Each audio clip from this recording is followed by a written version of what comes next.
Congratulations to SpaceX for a successful fourth flight test of the Starship rocket. This rocket will take humans to the moon with the Artemis program, so the success of this mission is very important into achieving this goal.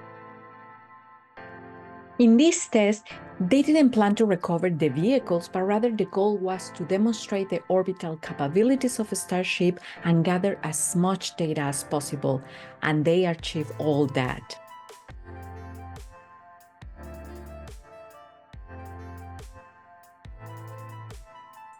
So we started holding our breath, when the launch started to get close. And for me, it started about 2 minutes, 20 seconds before the launch when they announced that the vehicle was filled with 10 million pounds of propellant and ready to launch. More or less at the same time, they also show an image or a take of the control room in the Starbase where we could see Elon Musk with his son sitting on his lap. And the kid looked excited, although I'm sure that he didn't realize what he was seeing, but it was very nice to see that take with the kid in there participating in this important event with his dad.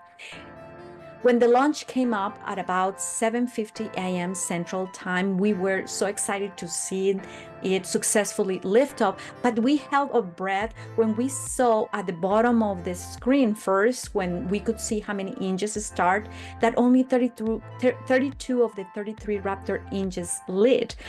This is concerning, but at the same time, not as much, because this time the rocket, it doesn't have any payload. Basically, only data is the payload this time, so that's not a big concern.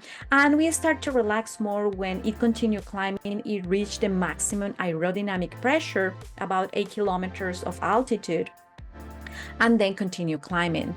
Soon after, the team announced that they were close to the hot stage separation that will basically turn off all but 3 of the central Raptor engines, and then we'll proceed with the jettison of the Super Heavy booster at the same time that the Starship will lead 3 of these engines to help with this separation. This happened about 2 minutes 54 seconds into the flight. Immediately after, the booster executed a flip maneuver, restarting 13 of the engines and for a little more than about a minute, and then coasting to the Gulf of Mexico to execute a soft water landing.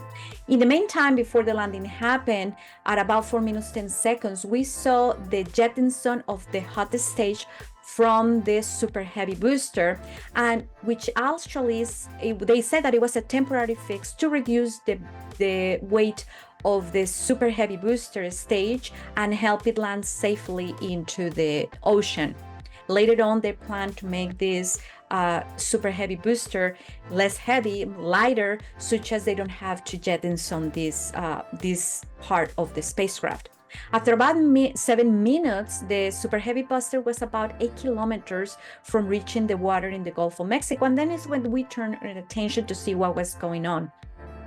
We start getting excited about it, and about 1 kilometer from the water, the booster, we saw how it restarted 30 of the central Raptor engines, and the fins started moving to help it to position it in a vertical attitude. And then just at the end, only 3 Raptor engines stayed lit, and we saw how basically soft landed into the water.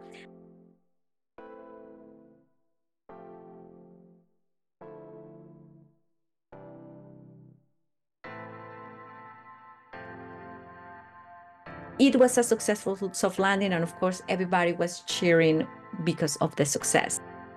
After this happened, our focus turned to the Starship, which continued climbing on using the 6 Raptor engines and turning off 3 of them at about 8 minutes 10 seconds into the flight, when it was about 147 kilometers of altitude, and continue gaining altitude at a speed of about 24,000 kilometers per hour. At about 8 minutes 37 seconds into the flight, when it was about 150 kilometers and a speed of now 26,500 kilometers per hour, Starship turning off the remaining 3 Raptor engines, but continue climbing to the final orbital altitude that it was about 214 kilometers, and continue coasting for about 40 minutes to the planned zone of a splashdown that it was going to be in the Indian Ocean to the northwest of Australia. The landing was another unbelievable experience. The signal was required about 37 minutes into the flight when it was still at 162 kilometers of altitude, flying at a speeds of about 27,000 kilometers per hour. And this was thanks to the Starlink terminals that were installed at the top of the spacecraft, that with extended capabilities of the Starlink constellation allowed to see or to maintain the telemetry and communication, including the video feed through the whole descent of the Starship. And this is basically what they consider one of the important aspects of this mission. What they say the payload was the data, and gathering this data will help or will provide the needed information for the rapid development of the future starships. And it is a way to learn fast what worked and didn't work. The camera feed was in one of the flaps of the Starship that are used to help maintain the needed altitude to safely re-enter the atmosphere and protect the spacecraft for the whole plasma that is created when it re-enters the atmosphere. And the spacecraft actually has 2 flaps at the top and 2 at the bottom to help control the roll and keep it safe. The first globe of the whole plasma started to appear at about 44 minutes, 30 seconds, when it was about 104 kilometers of altitude. The phase lasted about 6 minutes, and it was when the spaceship will test its heat shield, which not only has to protect the spacecraft for this one flight, but needs to be designed for a fast turnaround to support a quick reflight of the rocket.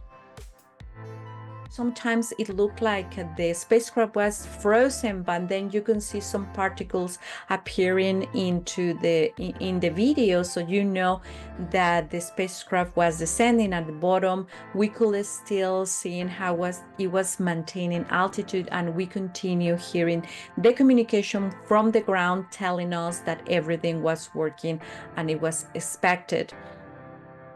The view of the re-entry was spectacular, and because of the highest frequency of the Starlink communication, it was able to transmit. We even heard when the team SpaceX announced that the spacecraft had reached its hottest point.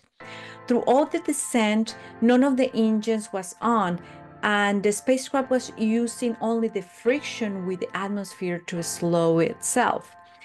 As the descent continued and the atmosphere got denser, we could see some particles lighting around the vehicle. This because as the atmosphere gets denser, it has more particles, and then we can see more of them exposed and flying by. Then at about 57 minutes, we started to see how the flap started to get some light in the corner, and then how the light started to move into the more internal part, and how it started to come apart. We all held our breath and waiting to see how the mission will end then, but the vehicle continued to go down. Eventually the camera started to get blinded by all the debris of the flaps, but we could see how the speed continued decreasing rapidly, and how the atmosphere got denser and denser, this because of the particles that could be seen flying around this flap. Then the camera lens cracked, but some of the light still managed to get through. And while seeing all this information, seeing how the flap start to come apart is important information for the SpaceX team, because this will help them improve the spaceship for future survival and landing. Eventually, the debris of the flap covered the lens, but the team continued receiving the telemetry. And we could see in this telemetry, when it was about 27 kilometers, the speed was about Mach 2, the vehicle started to change attitude, looking at if it was even started to flip, going head first. But when it was about 19 kilometers of altitude, about 800 kilometers, at 800 kilometers per hour, it started to recover.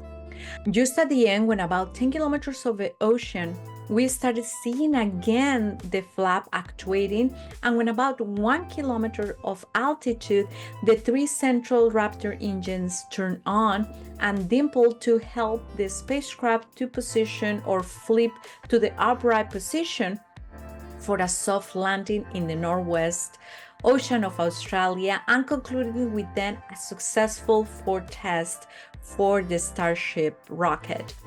And of course, everybody in Hawthorne, California started jumping of happiness just to realize how a success this test flight was.